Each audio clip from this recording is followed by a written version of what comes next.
Oke, Assalamualaikum warahmatullahi wabarakatuh. Waalaikumsalam warahmatullahi wabarakatuh. Selamat datang peserta webinar.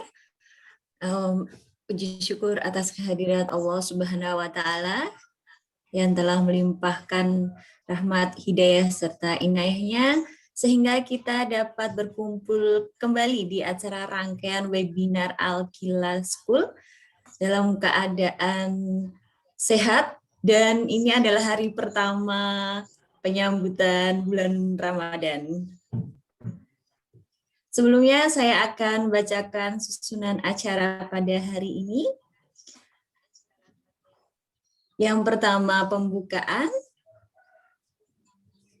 yang kedua perkenalan pembicara, yang ketiga pemaparan materi, yang keempat sesi tanya jawab, yang penutup dilanjutkan dengan foto bersama. Baiklah, mari kita buka acara pada pagi hari ini dengan membaca basmalah bersama. Bismillahirrahmanirrahim. Ya. Acara yang kedua, perkenalan pembicara. Saya akan memperkenalkan pembicara pada pagi yang cerah hari ini. Nah, beliau adalah sebentar saya screen. Oke. Nah, beliau adalah Imanatul Istiqomah. Biasanya saya memanggilnya Mbak Isti. Nah, beliau jurusan Magister Psikologi Profesi Pendidikan. Beliau sekarang bekerja di tim riset dan modul di Gerakan Sekolah Menyenangkan. Memang kita tuh kalau bersekolah harus menyenangkan. Biar anak-anaknya tambah ceria, tambah semangat belajar.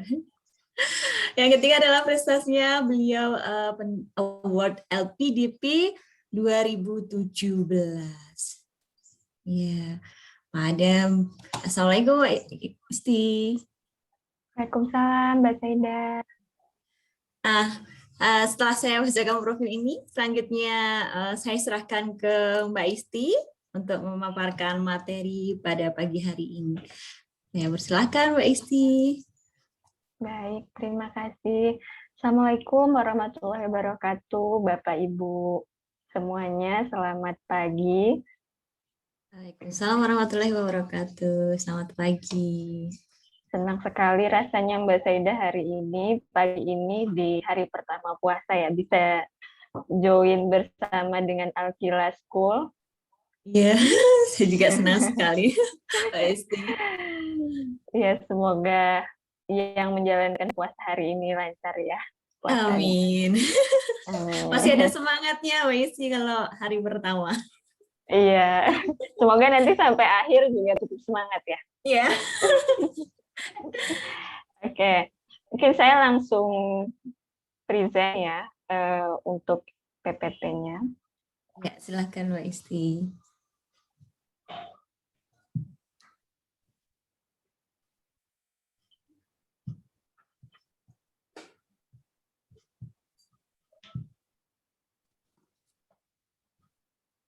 Oke, sudah kelihatan ya Mbak?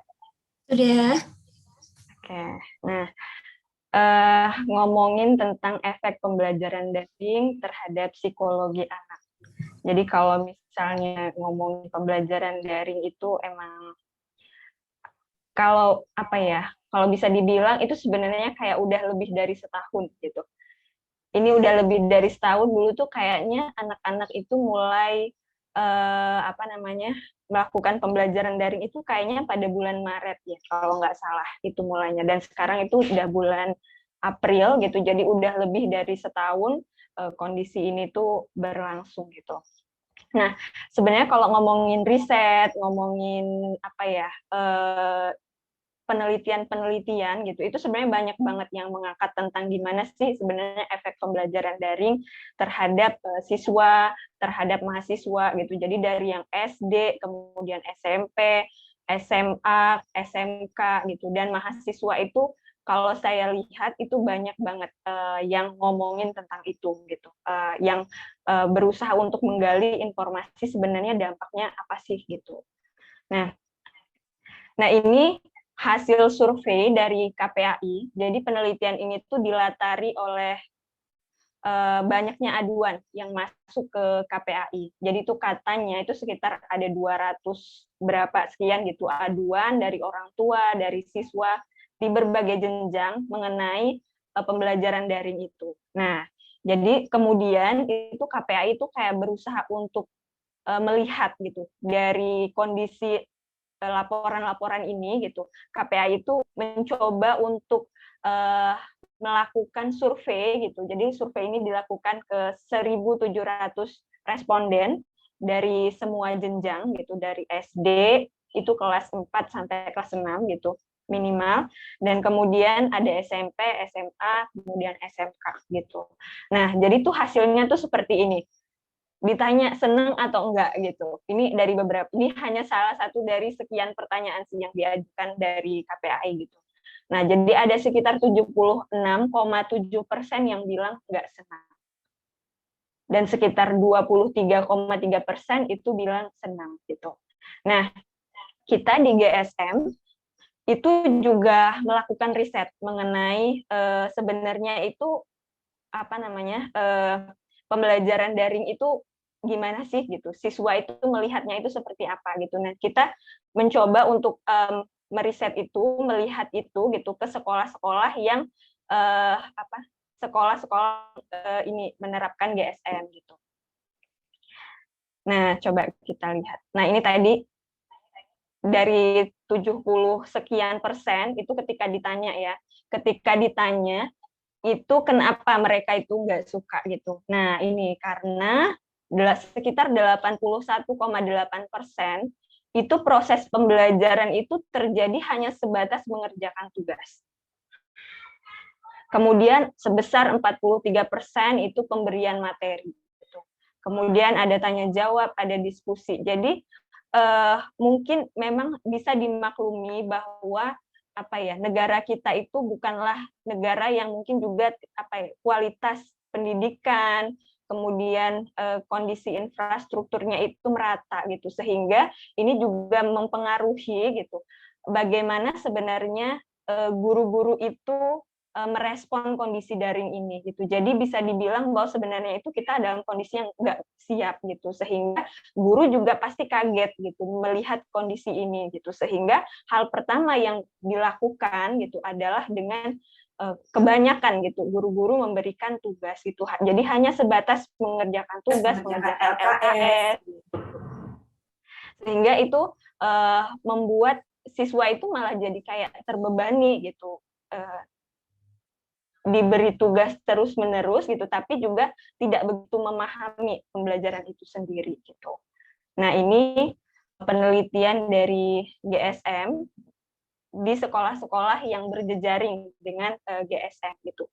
Jadi itu ditanya apa sih yang bikin senang dan apa yang bikin nggak senang. Ada yang senang sekitar 20%. Nah, itu jadi karena PJJ belajarnya itu jadi santai, waktunya jadi fleksibel. Itu yang selama ini tuh kita nggak dapat gitu dari proses pembelajaran luring gitu. Kalau sekarang kan mungkin Bapak Ibu di sini tuh bisa merasakan gimana kita tuh sekarang sangat lebih fleksibel.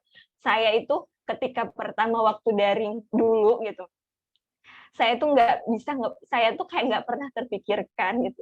Saya bisa melihat menghadiri ujian teman saya yang lagi sempro gitu, sementara saya tuh lagi masak gitu. Itu nggak pernah terpikirkan sama saya sebelumnya gitu. Tapi itu bisa kita peroleh dengan kondisi ini gitu, dan itu satu hal yang sebenarnya bagi saya juga sangat saya syukuri gitu. Misalnya kayak kemarin itu hujan pagi itu deres banget gitu. Tapi dengan hujan deres itu tidak menghalangi kita dengan misalnya ada yang mau ngadain rapat, ada yang mau diskusi, mungkin guru-guru ingin diskusi pertemuan, ini kita mau ngebahas apa ya untuk bulan ini gitu. Itu tidak menjadi halangan gitu, dan semakin ke sini juga sebagian orang merasa bahwa online itu cukup produktif gitu, seperti itu. Dan ini juga ada yang merasa bahwa skill internetnya naik gitu.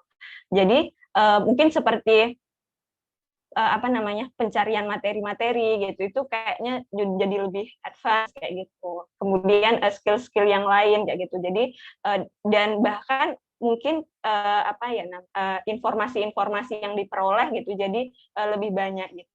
Dan ini bisa semakin mengupgrade kualitas diri kita gitu dengan adanya pembelajaran yang seperti ini gitu. Tapi yang tidak senang gitu, itu seperti apa? Nah ini kalau di GSM itu yang paling tinggi itu alasannya karena rindu bertemu dan bermain dengan teman gitu. Jadi tuh pengen ketemu sama temennya, pengen ketemu sama gurunya gitu. Kemudian juga merasa bosan, kemudian kurang paham instruksi, males, kemudian ngantuk gitu. Nah, kemudian ini kita coba bandingkan gitu antara sekolah yang berjejaring dengan GSM dan yang non GSM gitu. Nah, ini kalau di sekolah-sekolah GSM gitu, itu yang paling tinggi adalah ingin bertemu dengan teman-teman selama proses daring ini gitu. Nah, kemudian yang non GSM itu merasa bosan sekitar 26,3% gitu. Nah, kenapa sih sebenarnya ini tuh terjadi gitu? Mungkin sebenarnya orang sudah banyak yang tahu ya, kenapa guru-guru kalau misalnya ditanya gitu, gimana sih pembelajaran daring ini, pasti guru-guru akan merasa bahwa proses pembelajaran ini tuh menyulitkan sekali gitu. Ketika saya ketemu sama guru-guru di GSM itu juga bercerita gitu, menyampaikan bagaimana mereka pada awalnya itu apa kayak cukup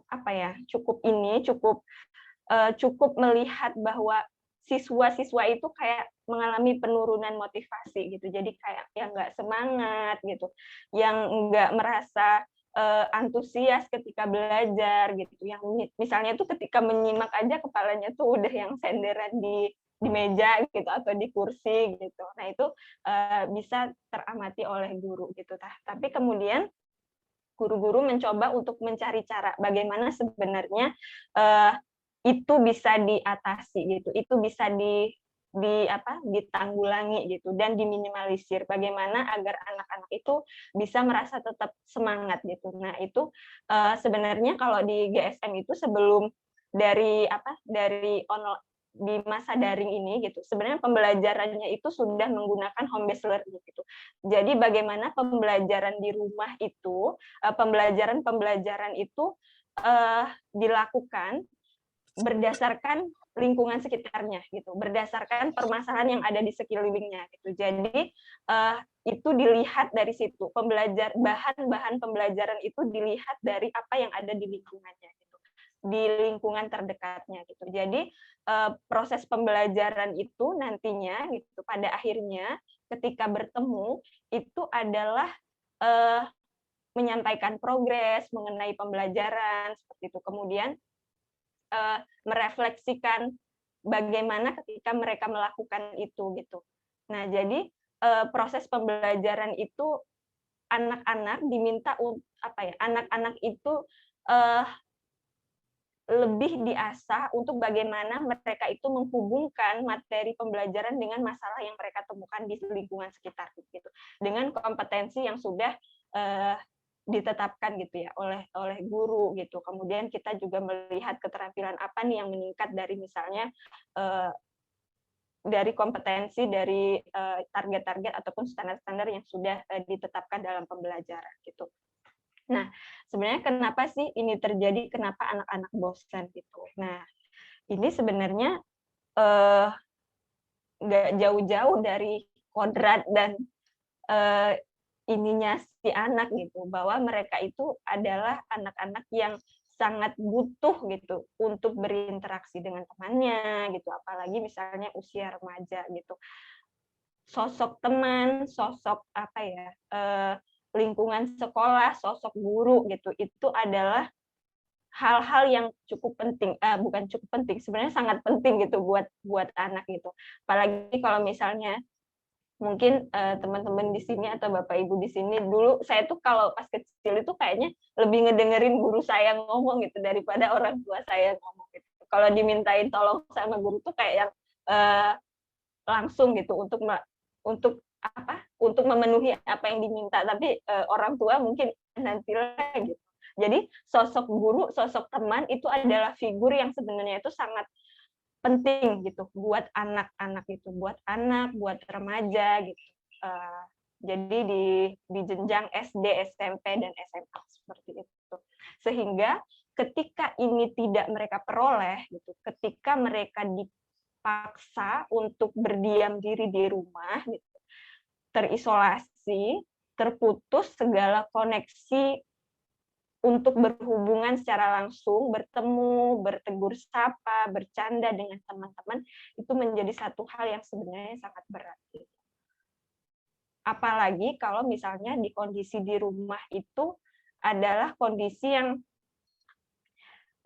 dalam tanda petik gitu ya. Maksudnya apakah misalnya di rumah itu terjadi kekerasan, apakah misalnya di rumah itu hubungan orang tua misalnya tidak harmonis, apakah misalnya di rumah itu anak tidak memperoleh support yang cukup gitu secara emosional misalnya seperti itu. Nah, itu akan menjadi faktor-faktor yang akan semakin mempengaruhi kondisi anak itu sendiri gitu. Nah, tapi kemarin itu penelitian dari IPK itu Ikatan Psikologi Klinis Indonesia. Nah, jadi IPK ini mencoba untuk melihat sebenarnya itu ini terlepas dari faktor-faktor yang saya sebutkan, misalnya kondisi rumah dan lain sebagainya ya. Tapi ketika misalnya pembelajaran bermakna itu bisa diperoleh oleh anak gitu, terlepas dari segala faktor gitu, sebenarnya yang paling rentan itu adalah usia remaja gitu, dibandingkan SD gitu. Untuk proses pembelajaran daring ini ya gitu. Jadi remaja itu misalnya yang kayak yang sekarang sekolahnya di SMK, di SMA gitu. Nah, itu menjadi anak-anak yang sebenarnya itu punya punya resiko yang besar gitu, karena mereka ini di usia di mana sebenarnya dengan orang tua gitu, remaja-remaja itu kalau sama orang tua kan sebenarnya kayak sudah berusaha untuk melepaskan diri gitu, menunjukkan bahwa mereka itu adalah figur anak yang independen gitu. Jadi mereka berusaha untuk melepaskan diri dari orang tua. Sementara dalam kondisi daring ini gitu, minat mereka terhadap pertemanan gitu, ini tidak begitu bisa difasilitasi gitu, sehingga ini menjadi satu kondisi yang sebenarnya sangat berat sekali buat anak-anak remaja gitu, sehingga mereka pada akhirnya mencari pelarian gitu, mencari pelarian misalnya dengan mengakses mungkin tingkat akses terhadap internet jadi semakin tinggi gitu, semakin lebih aktif di sosial media gitu, bahkan penelitian di mana itu saya lupa gitu, tapi dianggap di masa pandemi ini gitu, itu malah banyak kasus-kasus mengenai kehamilan di luar nikah itu malah meningkat gitu di masa pandemi ini gitu. Nah, karena kondisi-kondisi itu tadi, itu sebenarnya mempengaruhi kenapa ini menjadi begitu berat buat anak-anak semasa daring ini gitu. Nah, kemudian apa sebenarnya yang bisa dilakukan oleh orang tua? Nah, ini. Pertama, orang tua harus menyadari bahwa sebenarnya setiap orang itu memiliki daya adaptasi gitu. Jadi mungkin ini akan berat buat anak, terutama di awal kemarin waktu ketika peraturan daring itu ditetapkan gitu, di mana semuanya itu semakin semakin diperketat gitu. Itu menjadi satu kondisi di mana semua orang kaget gitu, anak-anak juga seperti itu gitu. Tapi dengan adanya waktu gitu, anak-anak sepertinya juga mulai untuk beradaptasi, kemudian mulai menyesuaikan diri gitu. Jadi semua orang gitu dalam situasi kondisi apapun itu punya daya adaptasi gitu. Nah, kemudian ini ketika misalnya anak-anak itu punya waktu lebih banyak di rumah gitu bersama orang tua gitu. Ini sebenarnya banyak keluhan sih dari orang tua, ketika orang tua tidak punya cukup waktu gitu untuk bisa mendampingi anak gitu, dan merasa juga tidak punya cukup ilmu gitu untuk mendampingi anak gitu. Akhirnya itu banyak kasus-kasus di mana sebenarnya orang tua jadi malah sering marah-marah gitu sama anak gitu. Nah, ini ketika daring ini terjadi itu, harapannya itu orang tua itu lebih mengedepankan diskusi dengan anak itu. Jadi dibangun budaya untuk berdiskusi dengan anak itu. Jadi tidak hanya sekedar marah-marah gitu, atau biasanya mungkin diperintah seperti itu. Nah, ini diupayakan gitu agar antara orang tua dan anak itu akan terbangun budaya untuk berdiskusi. Misalnya aja, hari ini mau makan apa ya? Nah, itu mungkin bisa didiskusikan. Misalnya mau makan masak ayam rica gitu. Kenapa gitu? Jadi kayak sebenarnya orang tua dalam kondisi ini ketika misalnya berinteraksi dengan anak itu malah punya kesempatan untuk membangun, untuk memancing rasa ingin tahu anak, kreativitas anak gitu. Karena sebenarnya keterampilan ataupun pemahaman anak gitu, kesadaran anak itu bisa terbangunnya lewat pembicaraan, lewat diskusi gitu. Misalnya kayak kalau di GSM ya, di sekolah-sekolah GSM gitu, kita mengupayakan ketika di sekolah gitu, sekolah itu menjadi salah satu wadah di mana karakter anak itu terbentuk gitu. Nah, itu tidak serta-merta bisa dilakukan dengan mudah, tapi dilakukan dengan dialog, dengan diskusi, dengan menanyakan kepada anak. Misalnya kayak gini, untuk mengajarkan seorang anak itu meletakkan sepatu di tempatnya aja, itu mesti dilatih oleh ibu. Jadi itu tidak serta-merta misalnya coba tempatkan, coba kamu sepatunya ditaruh sana gitu. Itu nggak hanya sekedar menyuruh gitu atau meminta gitu. Itu tidak cukup hanya seperti itu. Tapi kita membangun budaya di mana proses itu, kesadaran itu terjadi karena mereka itu emang berpikir bahwa sepatu itu harus diletakkan di rak misalnya gitu. Nah, itu biasanya pada waktu sebelum daring ini ya gitu. Pada waktu sebelum daring ini biasanya siswa gitu, itu mereka akan ada kayak circle time gitu. Jadi anak-anak itu mereka akan bertingkar gitu dengan guru gitu. Nah, kemudian tuh untuk mengajarkan satu nilai gitu, untuk mengajarkan satu nilai gimana supaya sepatu itu anak-anak itu bisa meletakkan di raknya gitu. Itu kita akan tanya dulu, gurunya akan tanya, kamu tadi sepatunya ditaruh di mana? Kamu gimana cara meletakkan sepatunya tadi? Itu ditanya gitu dulu. Itu loh Bu, di depan pintu gitu. Ditaruh di rak enggak gitu? Enggak gitu. Di depan pintu pas gitu. Di dekat jalan gitu. Nah, terus nanti ditanya lagi, kamu pernah punya pengalaman apa dengan sepatu gitu? Kamu punya pengalaman yang buruk seperti apa dengan sepatu gitu? Aku loh pernah jatuh Bu gitu, misalnya ada yang jawab gitu. Pernah kesandung gitu. Nah, sampai anak ini didorong untuk ditanyain lagi gitu. Menurutmu gitu, harusnya sepatu itu di mana biar misalnya itu nggak kesandung gitu. Nah, itu. Jadi karakter itu dibangun melalui dialog, melalui diskusi gitu, agar anak-anak itu ketika mereka itu tidak melakukan sesuatu yang buruk itu, atau mereka itu melakukan mengikuti satu aturan satu ini, itu karena mereka memang ada.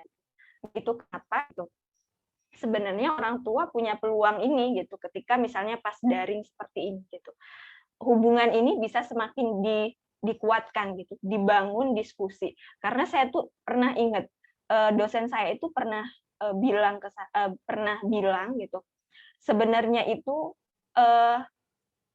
orang tua itu banyak melewatkan momen-momen ketika anak-anak itu sebenarnya mereka sangat kurius gitu. Sebenarnya mereka tuh kayak sangat ingin tahu, sangat ingin berbicara, tapi karena misalnya orang tua nggak punya waktu, orang tua eh, nggak punya waktu, terus lagi males atau lagi nggak mood gitu. Akhirnya fase-fase itu gitu, kesempatan-kesempatan itu hilang. Ah udahlah, kamu kenapa sih nanya-nanya terus gitu. Padahal di masa-masa ini gitu, itu orang tua punya kesempatan untuk membangun dialog gitu dan diskusi dengan anak gitu.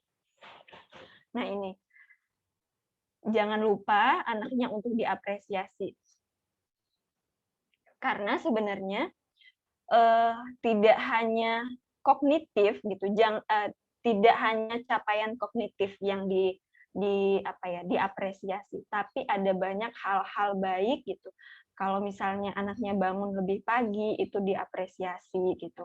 Nah, jadi hal-hal mungkin yang di luar dari selama ini mungkin kita melihat bahwa kognitif itu menjadi satu hal yang paling penting gitu. Tapi sebenarnya ada banyak hal-hal lain yang juga harus kita apresiasi gitu agar anak-anak ini menjadi anak-anak yang berkembang segala hal potensi yang dia miliki. Nah ini, kemudian orang tua juga bisa menanyakan, mendiskusikan dengan guru bagaimana pembelajaran perkembangan pembelajaran anak gitu. Nah ini juga bisa dilakukan oleh orang tua. Nah ini sebenarnya konsep yang dipakai di GSM untuk perkembangan karakter pada anak.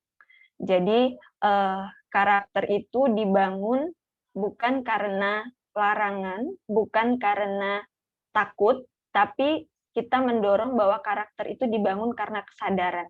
Karena kesadaran anak itu sendiri gitu. Karena anak itu mengetahui bahwa dia seharusnya tidak melakukan ini atau dia seharusnya melakukan ini itu karena dia menyadari gitu. Nah, jadi kalau misalnya dilihat dari tahapannya itu, yang pertama itu ya mereka didorong untuk menyadari apa sih kekuatan, apa sih kekurangan dari dirinya gitu.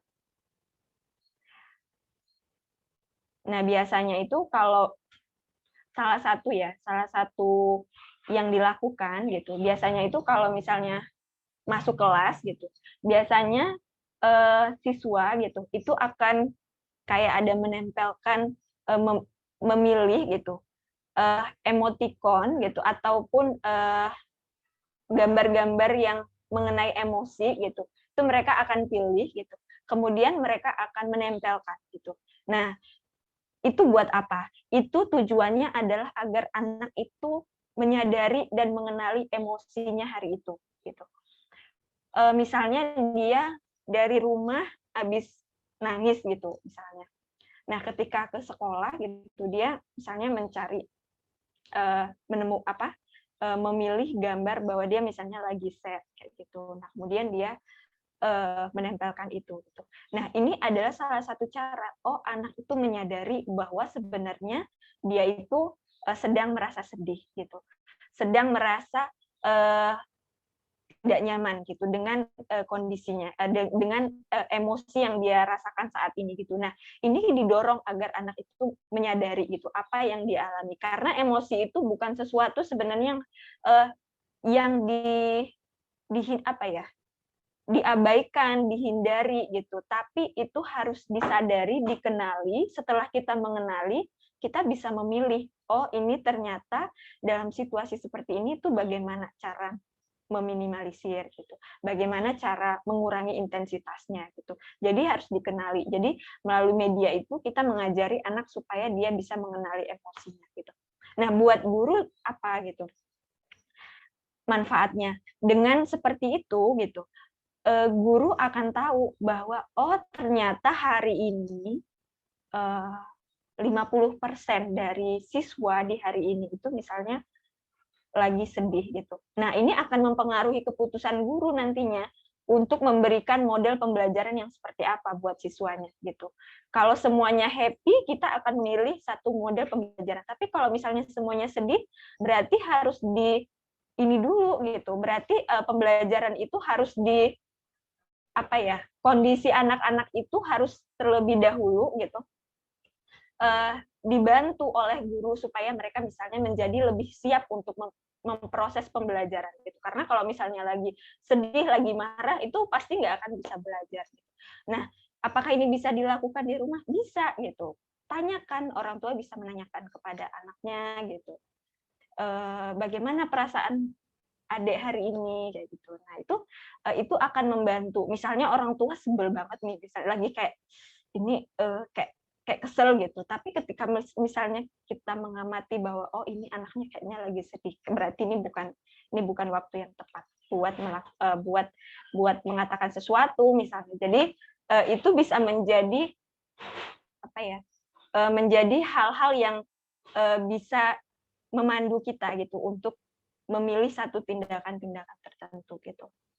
Nah, kemudian dari kita menyadari itu akan membantu kita untuk memanajemen diri lebih baik gitu, untuk lebih meningkatkan apa kelebihan, apa kekurangan kita gitu. Nah, kemudian ini juga akan setelah bisa memanajemen diri gitu, ini juga akan membantu untuk membangun kesadaran sosial gitu. Oh, ternyata kalau aku itu naruh sepatunya itu di depan pintu, nggak ditaruh di rak, itu tuh bisa bikin temenku kesandung ya. Gitu. Oh, ternyata kalau misalnya habis makan gitu, aku nggak taruh di belakang, nanti itu bisa kelanggar gitu misalnya. Oh, ternyata kalau misalnya aku melakukan apa gitu, itu bisa menyebabkan orang lain menjadi seperti ini gitu. Jadi ini yang dibangun adalah empati sosial gitu. Kita menyadari untuk tidak melakukan sesuatu karena kita sadar bahwa jika tindakan itu dilakukan itu akan merugikan orang lain atau itu akan membahayakan orang lain gitu. Jadi karakter itu dibangun atas dasar kesadaran diri itu, bukan karena rasa takut, bukan karena aturan gitu, tapi memang jadi ketika ketika figur yang ditakuti atau aturan itu tidak ada gitu, ya itu akan tetap sama gitu, hal-hal yang dilakukan itu akan tetap sama, perilaku yang muncul itu akan tetap sama gitu.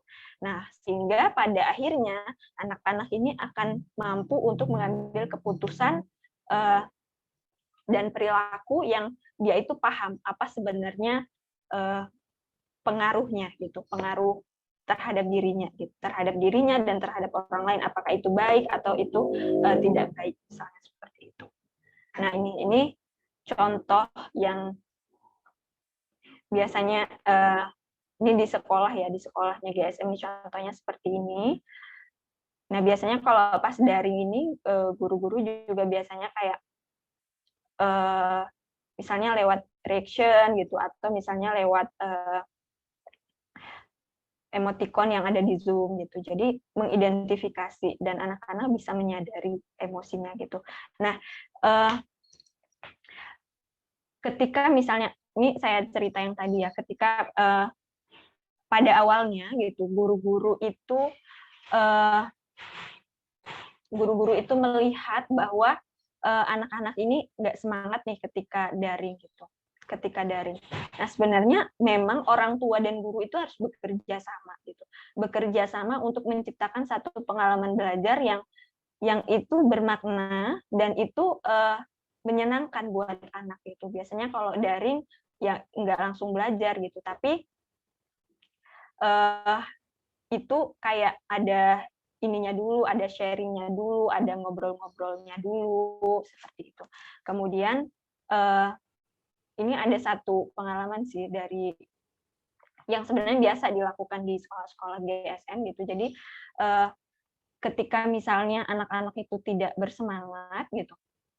Nah, ini guru gitu, anak-anak kan kalau di kamera itu kelihatan ya mereka kayak nggak semangat gitu. Nah, itu guru gitu, itu mereka memberikan bintang kebaikan namanya. Jadi itu piagam yang mengapresiasi segala hal baik yang dilakukan oleh siswa itu. Dilakukan oleh siswa yang mana ini nantinya gitu itu tidak hanya berdasarkan pencapaian kognitif aja gitu, tapi misalnya gini, siapa yang mereka yang bangunnya lebih pagi hari ini gitu, nanti itu kayak ada student of the week gitu, mereka akan diberikan apresiasi gitu, dan ini bisa orang tua dan guru bisa saling bekerja sama gitu untuk mungkin menciptakan atau mengusulkan hal-hal yang sebenarnya bisa memberikan hal-hal baik itu buat siswa gitu. Nah, ini kehadiran. Nah, ini gara-gara zona kehadiran ini siswa-siswa itu rajin sekali pergi ke sekolah gitu. Jadi mereka akan berlomba gitu. Siapa yang akan datang lebih dulu ke sekolah gitu. Nah, ini bagaimana anak-anak punya kesadaran sendiri gitu untuk menyusun sandalnya gitu ketika mereka sedang sholat misalnya seperti itu, ketika misalnya di lab atau apa gitu. Nah, ini program BADI yang ada di GSM. Jadi di mana siswa yang kelasnya itu lebih tinggi itu mereka menjadi pendamping gitu untuk siswa-siswa yang di kelas rendah. Ini sangat efektif untuk mengurangi perilaku bullying gitu. Jadi di mana kakak tingkat dan adik tingkat itu mereka jadi lebih dekat gitu dengan program ini. Nah, ini anak-anak mereka melakukan kegiatan sosial dengan memberikan bahan makanan pokok gitu untuk orang-orang yang ada di sekitarnya gitu. Nah, ini kayak ini yang saya bilang tadi, piagam penghargaan. Jadi ini anak-anaknya jadi semangat banget. Ini karena ini yang telah membantu membersihkan mainan di dalam kelas. Jadi hal yang seperti itu dilakukan gitu. Itu anak-anak diapresiasi gitu atas hal-hal baik. Jadi segala hal baik itu diapresiasi gitu. Jadi tidak hanya karena anaknya dapat 100 aja gitu, enggak. Karena ketika hal-hal baik ini kita scale up gitu, kita jadikan perhatian, itu harapannya akan menjadi habit, akan menjadi satu ekosistem gitu. Yang mana itu akan menjadi satu hal yang menjadi kebiasaan di seluruh warga sekolah itu gitu. Nah, ini kalau di rumah gitu. Jadi di rumah itu pas pembelajaran daring seperti ini gitu. Itu anak-anak mereka diminta mereka itu tugasnya itu adalah project gitu. Jadi mereka misalnya jadi projectnya itu malah dekat dengan masalah-masalah mereka sehari-hari gitu. Nah, ini yang mana efeknya itu malah memberikan ataupun meringankan dari tugas orang tua itu sendiri gitu. Nah, ini ada surat, anak-anak diminta untuk menulis surat. Ini gara-gara menulis surat ada kejadian di mana orang tua gitu itu sampai ada yang rujuk gitu karena setelah membaca surat dari anaknya gitu. Nah, ini yang circle time tadi. Jadi ada circle time, ada pergi berbagi gitu. Nah, ketika misalnya anak-anak itu kalau pagi berbagi itu anak-anak itu kayak secara bergiliran gitu, itu bisa membagikan apapun yang dia alami gitu. Jadi dia akan bercerita, ini akan melatih anak-anak untuk kemampuan komunikasinya tentu saja, kemudian kemampuan storytelling-nya gitu. Ini akan terbangun lewat habit ini gitu. Kemudian kalau yang circle time itu mereka akan mendiskusikan satu nilai yang emang dari guru misalnya itu ingin ditanamkan. Nah, mungkin itu yang bisa saya sampaikan gitu. Terima kasih. Terima kasih Mbak Saida. Terima kasih sekali Mbak Isti. Subhanallah, materinya luar biasa. Saya belajar banyak dari materi yang disampaikan Mbak Isti. Ternyata banyak sekali ya dampak positif dan negatifnya selama pandemi ini, bahkan di media elektroniknya ya. Nah, bagi peserta yang ingin bertanya, silahkan bisa menuliskan di chat atau bisa mengangkat tangan dari materi yang sudah dipaparkan oleh Mbak Isti tadi. Ya, kita sambil menunggu Mbak Isti, menunggu yang akan bertanya.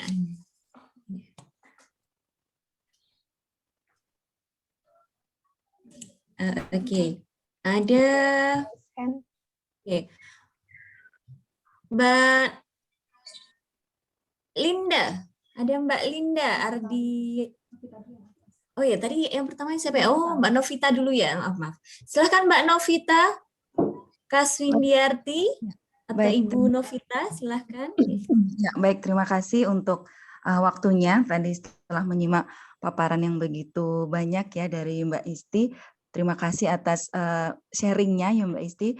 Di sini kebetulan saya punya anak remaja kelas 1 SMP. Nah, ini ketika karena sudah 1 tahun belajar di rumah, itu kemarin ketika ada wacana bahwa akan masuk sekolah luring kembali bulan Juli, itu ketika saya menyampaikan, nah dia itu malah sudah merasa begitu nyaman dengan sekolah pembelajaran secara daring ini. Nah itu Mbak Isti, bagaimana untuk meningkatkan motivasi agar anak itu bisa semangat lagi mau sekolah luringnya seperti itu. Karena memang kemarin kan kebetulan pas masuk kelas 1 SMP itu sudah mulai daring ya, jadi dia belum bertemu teman-teman baru.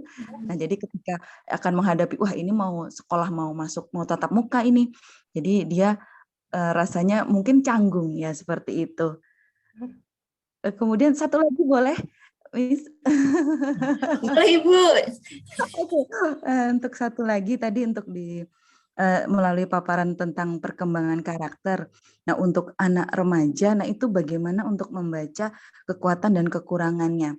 Kalau saya tanya itu kan secara simpelnya saya itu kalau menanyakan senangnya itu di bidang apa, tidak senangnya itu di bagian apa, seperti itu. Tapi itu juga dia juga masih suka berubah-ubah sekarang ini, besok ini. Nah, itu bagaimana untuk apa ya membaca untuk apa sih kekuatan dan kekurangannya dari anak begitu. Terima kasih untuk waktunya.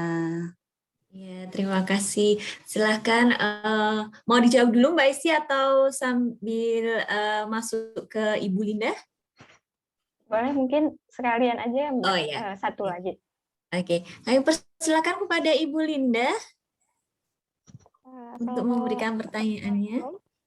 Waalaikumsalam. Terima kasih pemaparannya, sangat menarik sekali. Perkenalkan saya Bu Linda. Saya di sini memang tertarik sekali dengan tema ini karena memang saya juga mau membuat jurnal untuk pembelajaran daring ini. Saya juga guru TK. Di sini saya tuh mau menanyakan, jadi untuk anak usia dini yang saya pegang, itu kebanyakan kalau untuk tugas itu mengumpulkan. Cuma, halo, terdengar nggak ya Bu ya? Terdengar Ibu? Terdengar Ibu. Ya teruskan ya. Jadi untuk belajar membacanya itu kan saya yang agak susah untuk memberikannya karena kan kita sistemnya daring gitu ya. Jadi padahal sudah saya membuat video, saya masukkan YouTube, terus saya kasihkan ke orang tua. Cuma di sini tidak semua orang tua itu bisa apa ya istilahnya memberikan motivasi kepada anaknya. Terus caranya seperti apa padahal sudah saya kasih gitu kan. Tapi banyak juga yang masih kesulitan untuk belajarnya itu. Alhamdulillah sekarang sudah 1 minggu 1 kali kita tatap muka, jadi lumayan bisa tertangani untuk masalah ini. Cuma yang saya tanyakan itu bagaimana cara untuk memberikan edukasi atau motivasi kepada orang tua agar orang tuanya itu juga bisa ikut berpartisipasi dalam kegiatan belajar anak di rumah begitu. Terima kasih. Terima kasih Bu Linda. Ya, silakan Mbak Isti untuk menjawab pertanyaan dari Ibu Novita terlebih dahulu, Baik. kemudian nanti Ibu Linda. Baik, tadi yang pertama itu mengenai anak ya yang anaknya Ibu Novita Ya, meningkatkan gimana motivasi untuk sekolah luring ya. sekolah daring. Iya, ini emang nggak lama lagi ya Bu untuk anak-anak di mana mereka nanti akan masuk ke sekolah luring dan bertemu dengan teman-teman lain. Nah, ini memang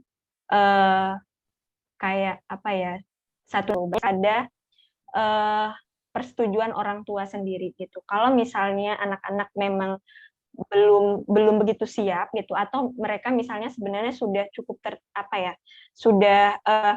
sudah merasa dia akan sering melakukan itu berulang-ulang gitu. Dia akan sering untuk melakukan aktivitas itu. Misalnya kalau dia misalnya sukanya berenang gitu, ya dia akan sangat excited kalau senang melakukan itu. Nah, itu orang tua bisa untuk mengarahkan gitu. Orang tua bisa untuk memandu gitu, agar anak ini tuh bisa menemukan, bisa didorong untuk apakah dia sebenarnya memang tertarik di sini atau enggak gitu. Jadi itu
lagi.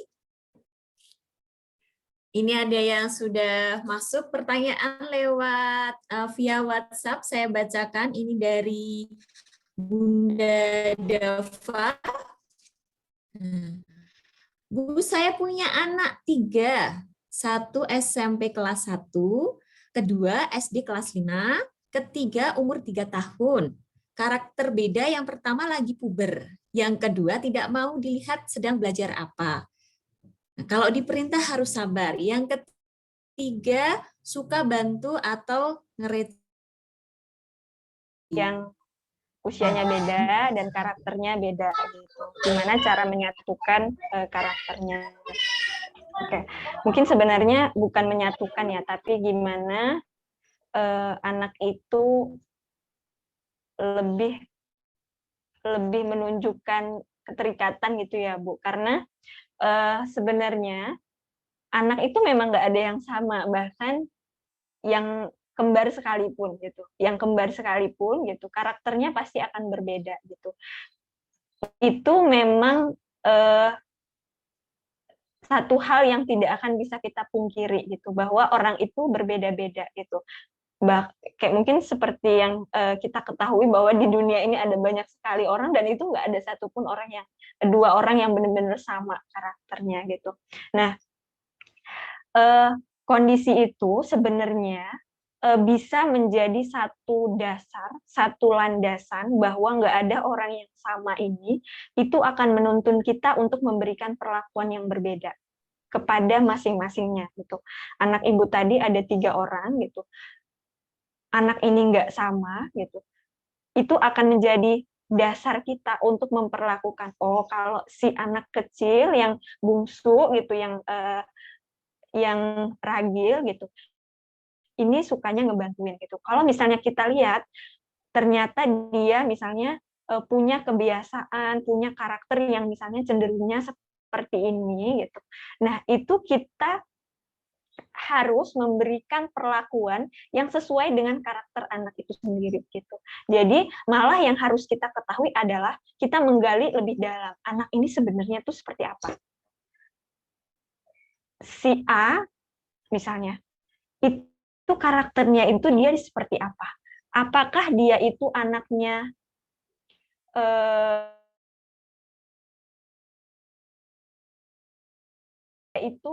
anaknya yang enggak terlalu peka gitu. Ini nanti misalnya si A dan si B, si A anaknya sensitif, si B anaknya enggak peka gitu. Dua anak ini gitu, itu nggak bisa kita perlakukan sama. Itu membutuhkan perlakuan dari seorang ibu, bahkan nih saudara gitu ya, itu membutuhkan ibu untuk memberikan perlakuan yang berbeda gitu. Ketika si B ini nggak peka, berarti itu harus diomongin kalau misalnya butuh sesuatu gitu. Misalnya dia melakukan satu tindakan, misalnya habis melakukan apa gitu, sehingga misalnya dia terlihat tidak bertanggung jawab gitu. Nah itu harus dikasih tahu gitu, dikasih tahu bahwa kamu harusnya seperti ini gitu. Jadi memberitahu dan cara memberitahu gitu itu akan sangat dipengaruhi oleh karakter dari anak itu sendiri gitu. Nah, sehingga kalau misalnya ibu ada punya 3 anak ini tadi gitu, ada yang SMP, SD gitu. Nah, itu mungkin ibu bisa lebih melihat kalau si SMP itu dia seperti apa gitu. Sehingga nanti itu akan membantu ibu untuk lebih mengarahkan misalnya dia itu nanti minatnya kemana. Dia itu nanti apa yang bisa dimaksimalkan dari dia gitu. Itu akan memberikan banyak petunjuk gitu. Begitu juga dengan si B. Si B ini seperti ini misalnya, ini dia seperti apa gitu. Nah ini akan membantu kita untuk mengarahkan dia gitu. Begitu juga yang lain gitu. Sehingga itu memang apa ya, orang tua gitu memang dituntut gitu karena itu untuk diri kan kita sendiri. Kenapa misalnya ada anak yang tidak dekat dengan orang tuanya misalnya gitu ya, maksudnya ada anak yang hubungannya itu misalnya kalau misalnya ada ini misalnya seperti ini, bisa jadi itu karena sebagai orang tua gitu kita belum cukup memberikan pengarahan ataupun kita mungkin belum cukup mengetahui sebenarnya anak ini tuh potensinya di mana gitu. Barangkali dia sebenarnya punya potensi yang mungkin itu belum tergali gitu Mbak. Terima kasih Mbak Isti. Untuk pertanyaan selanjutnya ada dari Ibu Jumiati. Bagaimana menumbuhkan kepercayaan diri anak usia SMP dari yang selama ini daring mau tatap muka? Bilangnya belum kenal sama temannya. Terima kasih. Coba Mbak, ini kayaknya hampir sama kayak yang pertama ya. Ada orang yang percaya diri. Rasa percaya diri itu muncul, itu salah satunya ya. Itu dipengaruhi ketika dia itu bisa menyelesaikan tugas, menyelesaikan sesuatu hal, melakukan sesuatu hal gitu dengan baik gitu. Jadi semacam ada semacam ada keyakinan gitu bahwa kita itu misalnya cukup mampu gitu dalam melakukan hal sesuatu gitu. Sehingga ini yang nantinya akan mempengaruhi apakah anak ini akan percaya diri atau tidak gitu. Nah, kalau misalnya ini misalnya kalau di caranya ada yang kerjaan tugas itu diberikan dari level rendah dulu gitu. Ketika anak itu merasa bisa melakukan itu kita bisa merefleksi apa yang kamu rasakan gitu. Bagaimana perasaanmu setelah kamu menyelesaikan tugas ini gitu. Nah, biasanya tuh kalau di GSM gitu, guru-guru itu akan selalu merefleksi perasaan, pikiran anak itu setelah mereka menyelesaikan satu tugas gitu. Apa rencana mereka selanjutnya setelah mereka itu menyelesaikan satu tugas ini gitu. Nah, setelah itu nanti kalau misalnya dia biasanya kalau sudah orang dia lihat gitu. Nah dari situ kita, tapi poin yang sebenarnya ingin di highlight itu adalah bahwa dia itu merasa tuh kayak kurang gitu. Nah kekurangan ini harus diisi oleh orang tua, oleh guru, bahwa dia itu bisa gitu. Sehingga ini nantinya akan membantu dia untuk juga menyadari bahwa dia itu punya potensi, punya kemampuan, dan punya hal-hal yang tidak perlu untuk dia khawatirkan. Mungkin gitu Mbak Saida.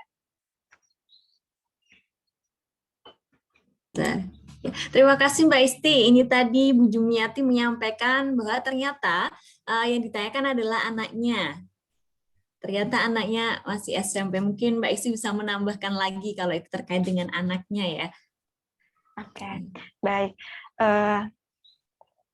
Salah satu sebenarnya yang mempengaruhi ya, sebenarnya yang mempengaruhi cara pandang anak melihat dirinya itu juga dipengaruhi oleh bagaimana orang tua melihat anak itu. Nah,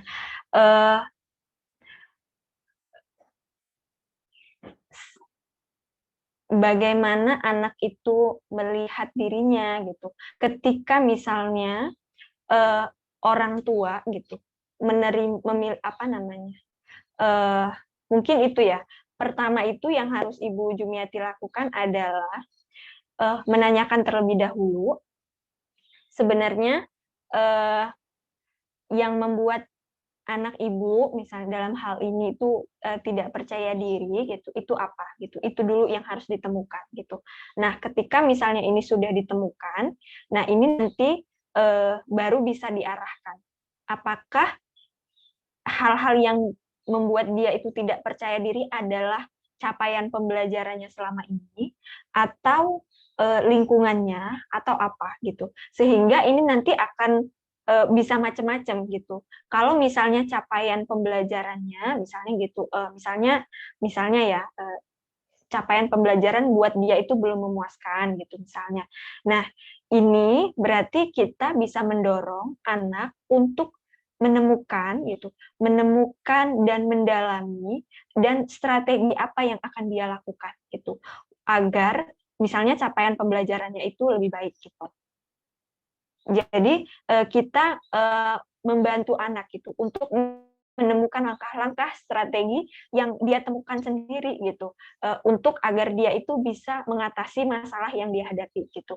Jadi hal yang ingin saya tekankan adalah harus dicari tahu dulu sebenarnya tidak percaya dirinya itu karena apa gitu, sehingga nanti itu bisa untuk ngebantu kira-kira nanti Ibu Jumiati perannya akan seperti apa gitu.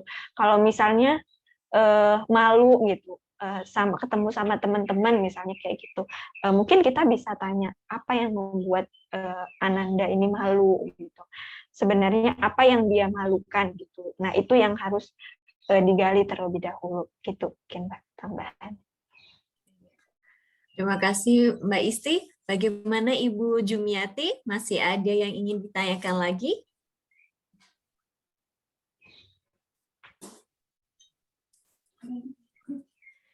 Ya, terima kasih. Nah Mbak Isti, ini tadi ada pertanyaan lanjutan yang tadi saya katakan ada punya tiga anak. Ini ternyata pertanyaannya menyusul, tadi saya rangkum secara umum. Nah, di sini menanyakan bagaimana cara membagi waktu dan menggali apa yang dimau anak, karena daring Zoom-nya waktunya hampir sama. Jadi ini pertanyaan yang Ibu yang memiliki tiga anak tadi, yang satu SMP, yang satu SD kelas 5, kemudian yang satu umur 3 tahun. Bagaimana cara membagi waktu? Karena waktu daringnya, waktu Zoom-nya itu bersamaan. Dalam hal ini waktu dari ibu ya. Ya, buat mendampingi ketiga anaknya. Ya. Oke. Nah, dalam hal ini kan yang paling sulung adalah yang ini ya, yang di SMP ya gitu.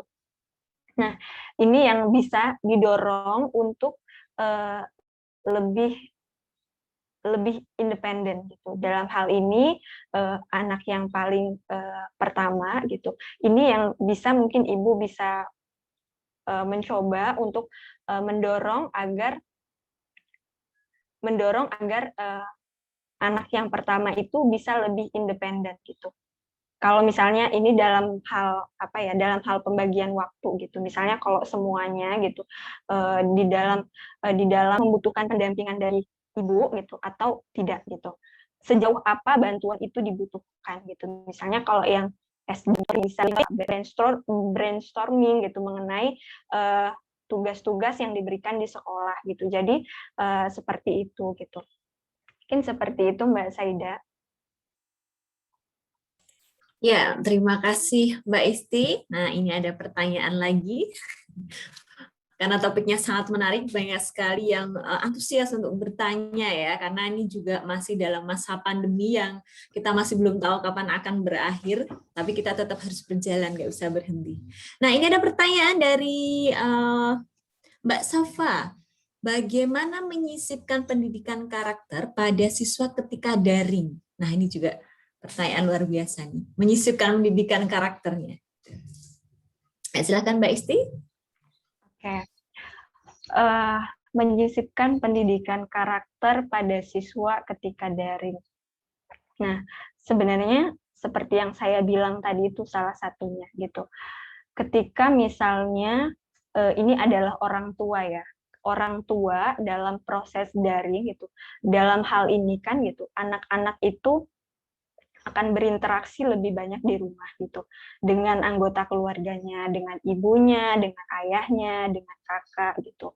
Nah, di sini gitu orang tua salah satunya saya selalu meyakini bahwa karakter itu terbentuk gitu. Itu bukan hanya sekedar karena larangan, bukan hanya sekedar karena karena takut gitu, karena takut akan punishment yang diterima, hukuman dari orang tua gitu, tidak. Tapi karakter itu harus dibangun dari kesadaran anak itu sendiri gitu. Nah, salah satu caranya adalah dengan memberikan atau menciptakan ruang-ruang dialog yang banyak dengan anak itu sendiri gitu. Gitu. Jadi misalnya tidak hanya sekedar dikasih tahu gitu, tapi ditanyakan, kenapa sih kita itu harus seperti ini gitu? Kenapa kita harus melakukan ini? Loh, adik kenapa seperti ini gitu, itu ditanyakan gitu. Jadi karakter itu harus dibangun berdasarkan kesadaran dia sendiri, dan dalam hal ini orang tua itu bisa memberikan memandu dengan bertanya, yang saya sebut tadi powerful question gitu, yang mana pertanyaan itu gitu, itu malah akan merangsang anak untuk menemukan jawabannya sendiri gitu. Pertanyaan itu bisa membuat anak untuk berpikir gitu. Oh, ternyata kalau misalnya habis bangun tidur misalnya gitu, saya harus beresin tempat tidur karena ini adalah tanggung jawab saya. Karena kalau misalnya saya kasihan sama ibu misalnya gitu karena harus membereskan tempat tidur gitu. Jadi di mana memang nggak mudah gitu, dan itu memang kalau di GSM itu dari hal yang kecil itu tadi loh Mbak gitu, untuk membuat anak-anak itu sadar bahwa dia itu harus meletakkan sepatunya, sandalnya itu di rak sepatu gitu. Itu kita membutuhkan semacam dialog yang itu dilakukan setiap hari, setiap minggu gitu. Ketika misalnya ada anak yang membuang sampah sembarangan gitu di sekolah gitu, itu bukan yang, kamu itu sampahnya ditaruh di sana gitu. Jadi nggak cuma sekedar situ. Dipanggil anaknya, terus ditanya, kamu kenapa kamu buang sampahnya di sini? Itu jadi kayak ditanya, kenapa kamu membuang sampah di sini? Kamu tahu nggak sih apa dampak berpikir, menyadari bahwa ternyata kalau misalnya ternyata tuh ini gitu. Jadi kita lebih banyak mendorong untuk anak itu menemukan sendiri gitu. Seperti itu, Mbak Saida. Kalau misalnya kalau guru-guru gitu. Kalau dari guru itu misalnya orang tua ya, itu tadi juga bisa guru, tapi biasanya juga apresiasi salah satunya juga yang bisa karena ini kan pembentukan karakter dan lain sebagainya itu juga akan dipengaruhi oleh kebiasaan kebiasaan gitu, pembentukan. Untuk menjadi satu karakter itu kan harus ada kebiasaan gitu. Nah, bagaimana kita membuat agar satu perilaku, agar satu perbuatan gitu, satu tindakan dari anak itu, satu hal positif dari anak itu bisa menetap lama gitu. Itu ya karena adanya apresiasi. Nggak cukup hanya apresiasi, tapi juga harus direfleksi gitu. Misalnya gini, misalnya dia habis ngebantuin orang tuanya gitu. Itu ditanya, "Kamu rasanya gimana setelah ngebantu orang tua kamu? Apa yang kamu rasain?" Jadi biarkan dia menyadari emosi yang yang muncul gitu. Merasa senang, merasa kayak apa ya, terharu misalnya, merasa bahagia misalnya seperti itu. Itu proses refleksi ya, ditanya dulu, "Kamu rasanya gimana?" Setelah dia menyatakan rasanya gimana, kira-kira apa sih yang kamu pikirkan gitu. Kenapa kamu tuh mau ngebantu orang tua kamu gitu. Gitu. Dan setelah misalnya dia awalnya sih nggak niat sih misalnya kayak gitu. Tapi ternyata nggak memberatkan itu ya ternyata ngebantu orang tua misalnya. Nah, tanya lagi, kira-kira kamu selanjutnya mau ngapain? Kayak gitu. Jadi ada refleksi, ada apresiasi gitu, ada banyak hal gitu yang bisa dilakukan gitu agar karakter itu terbangun dengan berbagai macam cara gitu. Tapi poinnya adalah bagaimana kita itu juga turut serta dalam membangun ekosistem dari karakter yang ingin kita munculkan. Kalau misalnya ingin membuat anak-anak membuang sampah pada tempatnya, ya harus ada keteladanan misalnya gitu dari orang tua, dari guru gitu. Sehingga itu benar-benar menjadi satu contoh nyata buat anak itu sendiri.